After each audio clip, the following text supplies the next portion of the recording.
Bueno, para recordar nada más, las coronarias nacen de los senos coronarianos derecho e izquierdo, ¿no? La coronaria izquierda, que es un tronco corto, suele medir 5 y 20 milímetros, y que se va a dividir en dos ramos, ¿no? Va a dar origen a dos ramos en la mayoría de los casos, ¿no? Uno que va a discurrir por el surco interventricular hacia el ápex, dirigiéndose hacia el ápex del corazón, que se llama la arteria interventricular anterior o también descendente anterior, ¿ya? Y la otra es la circunfleja, que va a ir por el surco aurículo ventricular izquierdo, ¿no? Dirigiéndose a la parte posterior, hacia a la cruz cordis del corazón, ¿ya? Y esta es la que prácticamente va a ir a encontrarse con la coronaria derecha en la parte posterior del corazón. Pues en la mayoría de los casos ocurre esta bifurcación del tronco de la coronaria, pero hay un porcentaje menor en la cual este tronco de la coronaria, entonces, dando un ramo intermedio. Ya, entonces la coronaria, perdón, arteria descendente anterior va a dar otras ramas también, unas ramas que van a ir a irrigar la pared libre del ventrículo izquierdo que se llaman diagonales y unas que se van a en septo interventricular que se llaman ramas septales. Esas ramas septales van a irrigar los 2 tercios anteriores del septo interventricular. Es por eso cuando hay una oclusión de esta rama podría haber como complicación mecánica del infarto un CIB, ¿no? Cuando hay oclusión de la descendente anterior, ¿ya? Y la circunfleja también de algunas ramas que se llaman las ramas marginales, que van a irrigar también la pared libre del ventrículo izquierdo, ¿ya? En la descendente anterior es importante saber lo que son cuando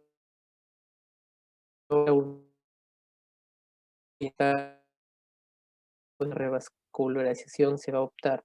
Entonces, desde su nacimiento de la descendente anterior hasta el nacimiento de la primera diagonal se le conoce como descendente anterior proximal o tercio proximal. Ya entre la primera y segunda diagonal se considera tercio medio y desde el nacimiento de la segunda diagonal en adelante tercio distal, independientemente de que las distancias sean diferentes, ya, o las longitudes sean diferentes. Ya, entonces, y la coronaria derecha, que va a ir por el surco auriculoventricular derecho, va a dar sus ramas marginales también hacia el ventrículo derecho, pero estas nunca se describen en las coronariografías porque no tienen mayor relevancia. Sí, todo el trayecto principal de la coronaria derecha. Entonces, la coronaria derecha en la parte posterior va a dar origen a lo que se llama la arteria interventricular posterior o descendente posterior, que también va a discurrir por el surco interventricular posterior dirigiéndose hacia el ápex, hacia la punta del corazón, a encontrarse con la descendente anterior. Esta descendente posterior también va a dar sus ramas septales que van a irrigar el tercio posterior del septo interventricular, ¿ya? Después del nacimiento de la descendente posterior hay otra rama de la coronaria derecha que se llama la ventricular posterior, que va a irrigar parte de la pared libre del ventrículo izquierdo, ¿ya? Entonces, se ha visto que la coronaria derecha suele contribuir hasta en un 25% de la irrigación del ventrículo izquierdo, ¿ya? Esta descendente posterior en la mayoría de los casos nace de la coronaria derecha, pero hay un porcentaje menor en el que nace de la circunfleja, o sea, la circunfleja llega hasta acá y da origen a la descendente posterior. Ya cuando nace de la coronaria derecha se le llama dominancia derecha, cuando nace de la izquierda, de la circunfleja se le llama dominancia izquierda, o a veces la coronaria derecha y la circunfleja se fusionan, se unen, se anastomosan y dan origen ambas a la descendente posterior y ahí se considera como codominancia. Esto es una imagen de un cateterismo izquierdo o coronariografía. Este es la coronaria izquierda. Entonces, cuando se toma una imagen de las coronarias en general de cualquiera de las arterias, mediante el uso del cineangiógrafo, es una imagen en 2D. Entonces, una placa o estenosis que esté ubicada en la parte anterior o posterior del vaso puede pasar desapercibido. Es por eso que de cada coronaria se le toman múltiples incidencias con diferentes angulaciones para tratar de evitar que alguna lesión pase por desapercibida. Es por eso que ambas imágenes corresponden a la misma coronaria del mismo paciente, la coronaria izquierda, pero ustedes van van a ver que en la imagen de la izquierda la circunfleja se dirige hacia abajo y la descendente anterior está por la parte superior. En la imagen de la derecha la descendente anterior viene hacia abajo y la circunfleja va por arriba, ¿no? Eso es porque tiene diferentes proyecciones, ¿ya? Y esta es la coronaria derecha, ¿no? Ustedes ven a ver todo su trayecto y van a ver que la interventricular posterior o descendente posterior en la imagen A está superpuesta. En cambio, en la imagen B se ve todo su trayecto, ¿no? Esto es para ver, como les mencionaba, se los busca en diferentes incidencias. Y luego está la ventricular posterior o posterolateral, que es la rama de la coronaria derecha que irriga parte de la pared libre del ventrículo izquierdo. Ya, entonces la arteria coronaria también, o sus lesiones o estenosis representan un síndrome clínico, ¿no? Causado por la insuficiencia de flujo sanguíneo coronario al miocardio. Y su manifestación, al igual cuando hay insuficiencia en los miembros inferiores, es el dolor, ¿no? Que en el caso del pecho se le llama angina, ¿no? La angina, que cuando las estenosis son menores al 50%, el paciente suele cursar asintomático, ¿no? Cuando la estenosis alrededor del 70% de la luz del vaso, suelen presentarse anginas de esfuerzo o lo que se conoce como angina estable. Y cuando las lesiones son alrededor del 90% o superiores, generalmente ya presentan anginas en reposo o las anginas inestables, ¿no? Cuando las estenosis llegan al 70%, se les considera lesiones severas, salvo en el caso del tronco de la coronaria izquierda, en el que el 50% de su estenosis ya es una lesión severa, ¿no? Y cuando es ya superior al 90%, se son lesiones suboclusivas. Esta es una coronariografía en la cual se va a ver las zonas de estenosis, ¿no? Entonces pueden ver en las flechas que hay como una pequeña muesca o reducción del diámetro del vaso. Esas son las lesiones o estenosis que se informan, que se informan como porcentaje, como lesiones severas o síndrome, ¿ya? Entonces, cuando hay una lesión estenótica, lo que se valora es el flujo de la estenosis, ¿no? Y eso se valora con un flujo TIMI, ¿no? Cuando el TIMI es cero, hay un flujo ausente, o sea, hay un stop completo del contraste, o sea, hay una oclusión del vaso. El TIMI 1 es cuando logra pasar algo de contraste, pero no logra pintar o dibujar todo el lecho distal. El flujo tímido es cuando logra llenar todo el flujo distal, pero el llenado es muy lento. El llenado y el lavado del contraste es muy lento comparado con el resto del lecho vascular. El flujo tímido 3 es un flujo normal, ¿no? Tanto el llenado del contraste como el lavado del mismo es normal. ¿Ya? Entonces, dependiendo del número de vasos lesionados y la ubicación de las lesiones, se va a optar por una de las revascularizaciones, ¿no? Existen dos tipos. La cirugía, ¿no? La cirugía de revascularización mediante bypass aortocoronario y el intervencionismo coronario percutáneo, ¿no? El primero realizado por el cirujano cardiovascular y el segundo por el cardiólogo intervencionista. Es por eso importante saber el número de lesiones y la ubicación. ¿Ya? Cuando hay lesión de un solo vaso y no está comprometido el ascendente anterior proximal, entonces es preferible la revascularización por intervencionismo. Cuando comprometida la descendente anterior proximal, en esta guía, en la guía previa se prefería la cirugía, ¿no? ¿Por qué? Porque, bueno, conforme han avanzado los años, se han desarrollado coronarios de mayor tecnología que ya vienen impregnados con una sustancia que se llama plaquitaxel, que disminuye la probabilidad de restenosis intraestén, ¿no? Que antes era muy frecuente con los estén comunes, ¿no? Y hacía que el paciente se reinfarta al poco tiempo. Ya, entonces actualmente por eso es que el nivel de evidencia y grado de recomendación ha variado. Cuando hay lesión de dos vasos, igual, ¿no? Se valora la presencia de lesión de la descendente anterior proximal, ¿no? Cuando no está lesionada la descendente anterior proximal, es mejor el intervencionismo, y cuando está la descendente anterior proximal, mejor es la cirugía, ¿no? Y lo mismo se valora cuando hay lesión del tronco, o pacientes con diabetes y presentan lesión de tres vasos, que es equivalencia de una lesión de tronco, se valora el puntaje Syntax, ¿no? Que es un tipo riesgo quirúrgico para intervencionismo. Cuando el puntaje es menor a 22, es mejor, es igual el intervencionismo que la cirugía, y si es que es mayor que 22, siempre va a ser mejor la cirugía, ¿no? Este cuadro de acá con toda la parte teórica está completo en la guía de revascularización de la Sociedad Europea de Cardiología, ¿no? Que es gratuito, lo pueden descargar, igual también están ahí lo que es para valvulopatías. Cuando ya se opta entonces por la cirugía revascularización, que es utilizar injertos, ¿no? Vasculares, el más usado y el que tiene mayor patencia en años, entre 15 y 20 años, es la arteria mamaria interna izquierda, ¿no? Es el que generalmente se utiliza para revascularizar la arteria descendente anterior, ¿no? Pero también se puede utilizar la coronaria, la mamaria interna derecha, ¿no? En algunas situaciones también se puede utilizar la arteria radial, la gastroepiploica, la epigástrica inferior, y el injerto venoso más usado es la vena safena mayor, ¿no? Entonces, las imágenes de cómo es la intervención, digo, ¿no? Que es la colocación de los stent, angioplastías más stent, y la cirugía que es el bypass, ¿no?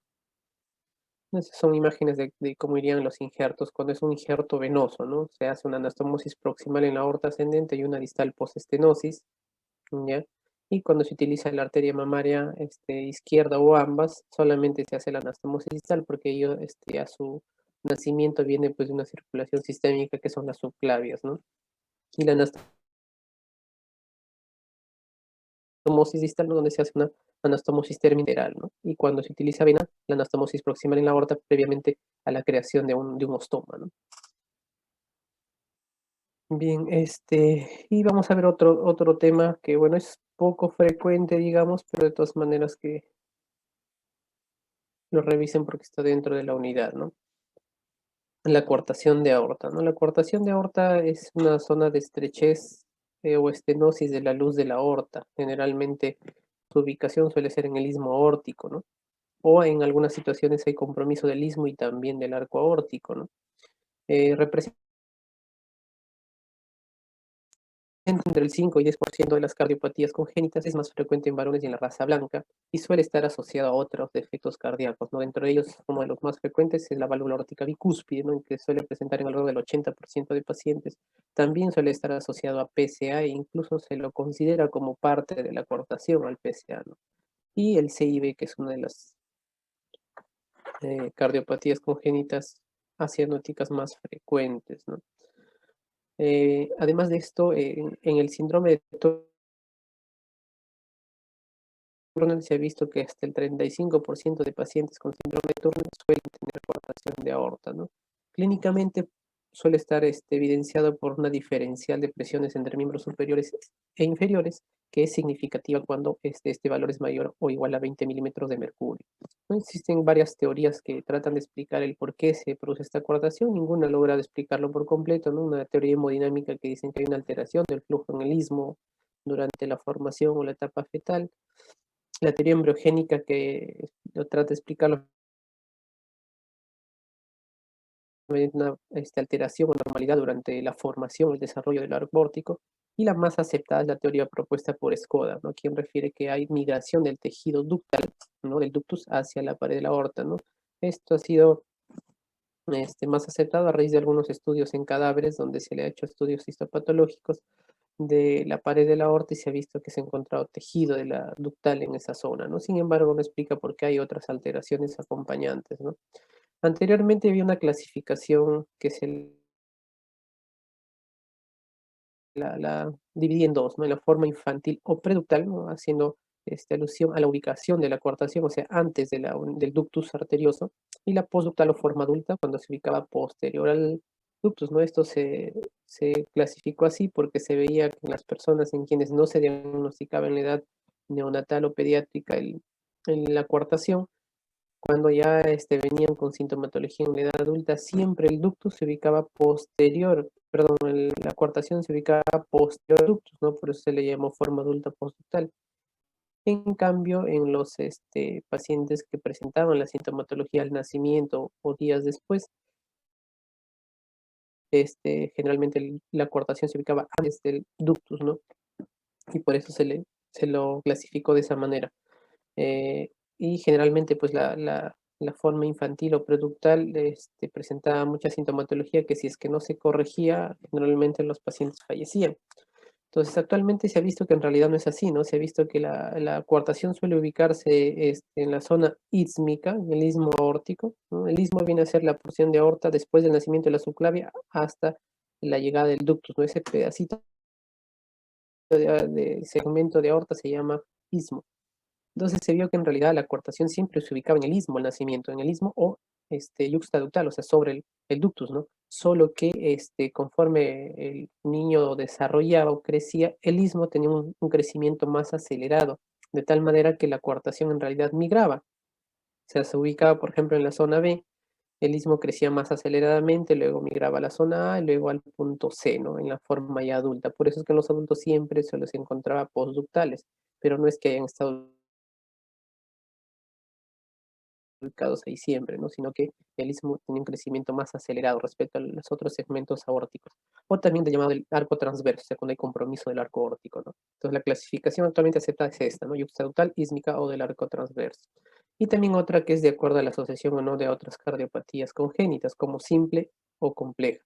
La simple es la coartación que está o no acompañada de PCA, ya sin ninguna otra cardiopatía, y la compleja es la coartación con o sin PCA más otra cardiopatía, ¿no? Por ejemplo, un CIB, que es algo de lo más frecuente. Ya, entonces las anomalías asociadas, lo más frecuente, como le mencionaba, pues la válvula aórtica bicúspide, que está hasta en el 80% de los pacientes, ¿no? Entonces las manifestaciones en los neonatos generalmente cursaban con taquimia, insuficiencia cardíaca severa, shock cardiogénico. Si esto no se corregía, cursan, evolucionan a acidosis, finalmente falla multiorgánica y muerte. Esto debido a que, como se sabe al nacimiento, el conducto arterioso se cierra, ¿no? Primero, o sea, tiene un cierre funcional en las primeras horas y 2 o 3 semanas después de un cierre anatómico. Esto debido a un cambio en las presiones y también a un incremento en la concentración de oxígeno, ¿no? Entonces, normalmente estas coartaciones se los conoce como ductus dependiente, ¿no? Aquellos que hacen síntomas al nacimiento.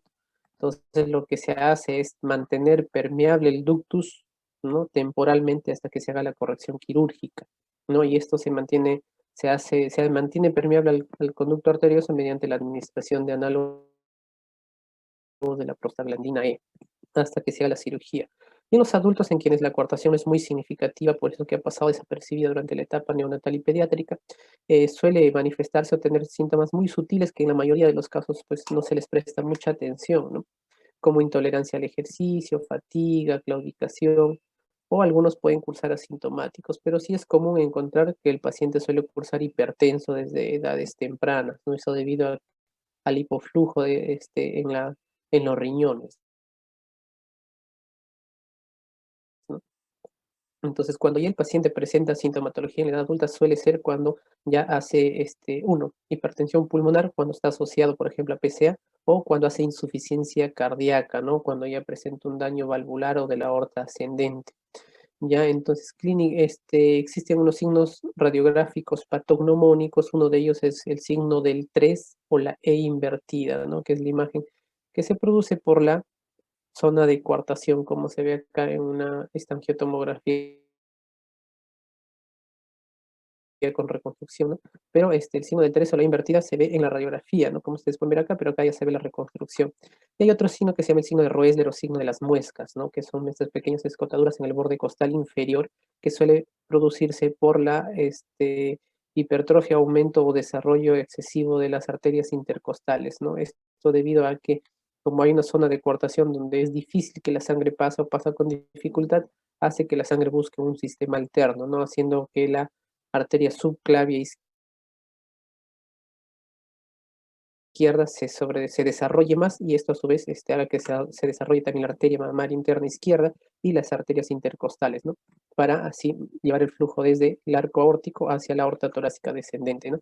Es por eso que ustedes pueden ver acá en esta angiotomografía donde la arteria subclavia izquierda está muy desarrollada, ¿no? Es casi del mismo diámetro que la aorta torácica descendente, ¿no? Ya, entonces, la ortografía era un estudio de imágenes que se hacía anteriormente para el diagnóstico. Actualmente se hace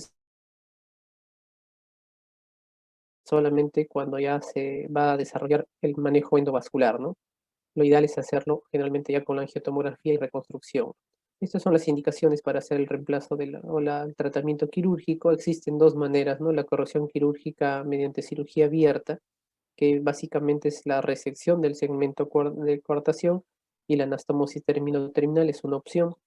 La otra opción es la ortoplastía con el parche de subclavia, la otra es la ortoplastía o la anastomosis terminal ampliada. Esto generalmente cuando hay compromiso del arco aórtico o la aortoplastía con parche, con parche protésico, ¿no? El uso de parche protésico se recomiendo se hace más en personas de adultas, ¿no? No se hace en neonatos porque pues el parche no va a crecer, ¿no? Entonces en ellos lo que se prefiere es la anastomosis terminal, ¿no? Ya, entonces, la corrección quirúrgica está indicada en los pacientes, en los recién nacidos, en los neonatos, ¿no? En ellos todos los neonatos con coartación que van a ser sometidos a corrección va a ser siempre por cirugía abierta, no se puede hacer el manejo endovascular.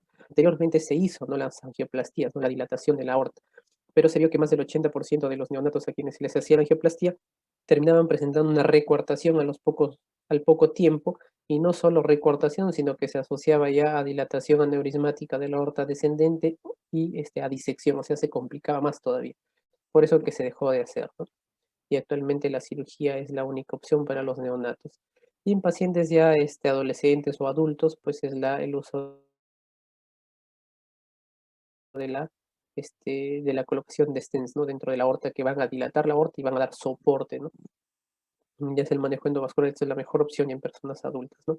Entonces, una coartación de aorta trae algunas complicaciones en edad adulta, ¿no? Cuando no se corrige a tiempo, pues el hecho de que hay una resistencia al paso de flujo de sangre hace que a lo largo de años el ventrículo izquierdo se esfuerce más, causando una hipertrofia del ventrículo izquierdo. Además de esto, como el ventrículo izquierdo genera mayor presión para tratar de vencer esa resistencia, pues toda esa presión va a ser soportada por la aorta torácica ascendente, ¿no? Es un tramo de aorta donde no hay ninguna rama, no hay ningún desfogue de presión. Soporta toda la presión, por eso que a lo largo de años también se suelen presentar dilataciones aneurismáticas de la aorta ascendente que pueden llegar a dilatar incluso el anillo aórtico y causar insuficiencia aórtica, ¿no? Entonces las complicaciones estructurales de la coartación suele ser hipertrofia del ventrículo izquierdo, dilatación del anillo aórtico y dilatación aneurismática o aneurismas de aorta ascendente, ya que, bueno, clínicamente la dilatación del anillo aórtico puede dar insuficiencia aórtica, ¿no? Que es la manifestación ya funcional, y que esto evoluciona pues a insuficiencia cardíaca si no se corrige. Ya, acá va a ver un video de una colocación de stent, lo voy a adelantar porque es un poco largo, de un... Sí, comienzo yo, Marcelo Rivarola. Eso, resecar. Queremos saber qué opinan allá también.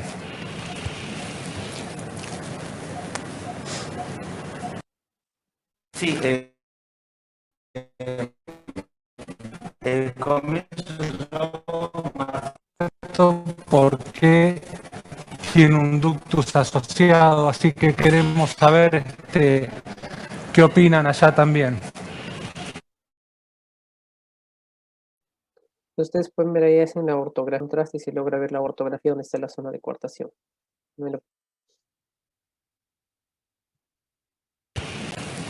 Ustedes ven ahí, por ejemplo, que se ha colocado un catéter y sobre ese catéter El culpable del balón solo. ¿no? El culpable. Que en ese sentido aumentábamos la presión de pared. Pero como no estoy aquí,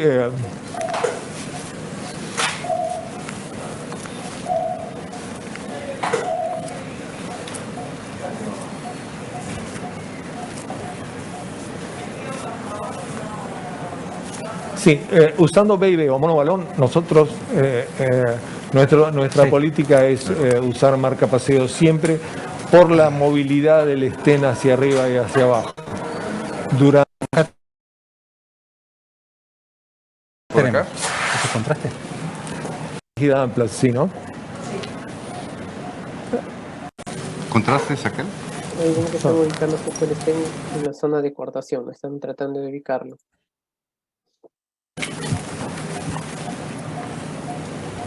Centra un poquito más.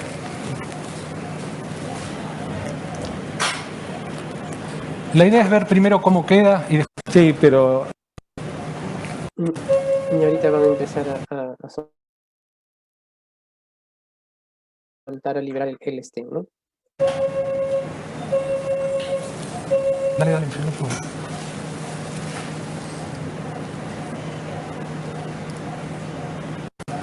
Yo creo que en 2 minutos estamos. Sí. Espera. Va. Y ahí pueden ver, ¿no? De lo que estaba con la zona de coartación, ahora ya con el stent el diámetro se ha incrementado, ¿no? Lo que se busca acá no es alcanzar el diámetro de la aorta descendente inmediata, ¿no? Inferior, porque generalmente la aorta descendente post-cortación suele estar más dilatada, ¿no? Se busca más o menos alcanzar el diámetro de la aorta, del segmento de aorta transversa, ¿ya? Entonces, pueden ver cómo queda ahí el stent, ¿no?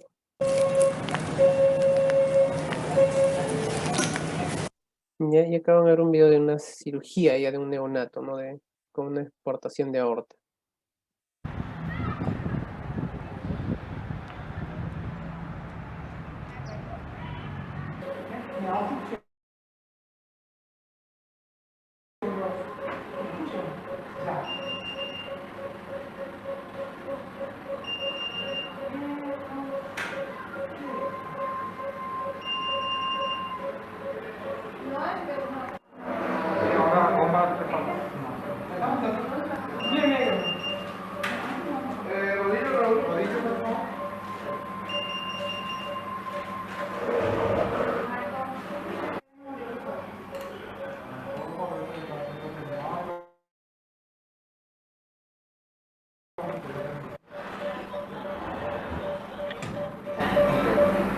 Hoy vamos a intervenir a este paciente de 12 días de vida con una cardiopatía compleja que se denomina doble transposición corrosiva de los grandes vasos con interrupción del arco aórtico, una cardiopatía grave que requiere una intervención en esta etapa neonatal.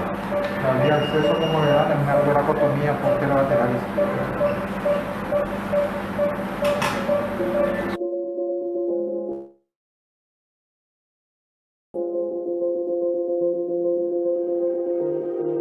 Junta las cápsulas y se abren de cuarto.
Carótida subclavia. Esta es la interrupción del arco aórtico, ¿no? Acá tiene que haber un trayecto normal, es un hilo, es un cordón fibroso virtual. Entonces, la sangre llega a la aorta descendente y a todos los órganos del abdomen a través del ductus, que es este. Como el ductus se va a ir cerrando, Ya si no hacemos la corrección se va a morir, ¿verdad? ¿Qué es lo que vamos a hacer? Vamos a cerrar el ductus, vamos a abrir aquí y vamos a cortar acá y vamos a anastomosar esto aquí. Esto que sí se transforma en un pasaje de flujo normal.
¿Cómo está la frecuencia del corazón?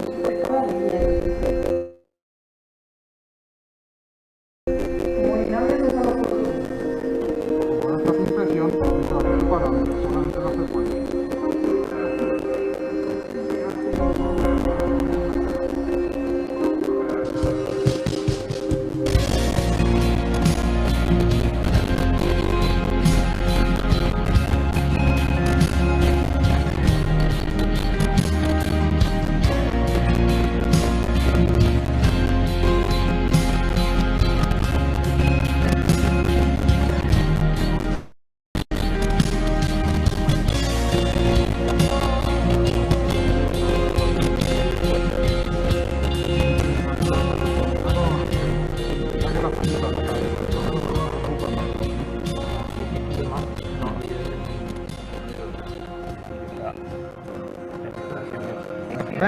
El resto, mal, riñón, aguanta todo esto.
DJ carbonato, por favor.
Doctor, para la patología arterial venosa y traumatismo, trauma, perdón, ¿dónde nos recomienda leer? ¿De dónde? ¿Qué libro o qué artículo? Ustedes tienen acceso en la plataforma, en el Clinical Key tienen lo que se llama Rutherford. Ahí está todo lo que es la patología arterial, tanto venosa como arterial. Y lo de que es trauma, es el ATLS, pues, ¿no? Lo que es universalmente aceptado. Doctor, gracias. ¿Ninguna pregunta?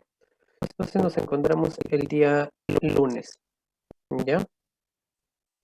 Les envío el enlace, voy a ver mi horario, ver qué tengo para ver si nos reunimos nuevamente a las 8, de repente un poquito más tarde. ¿Ya? Estudien, nos vemos el día lunes. Nos vemos. Gracias, doctor. Ya, hasta luego.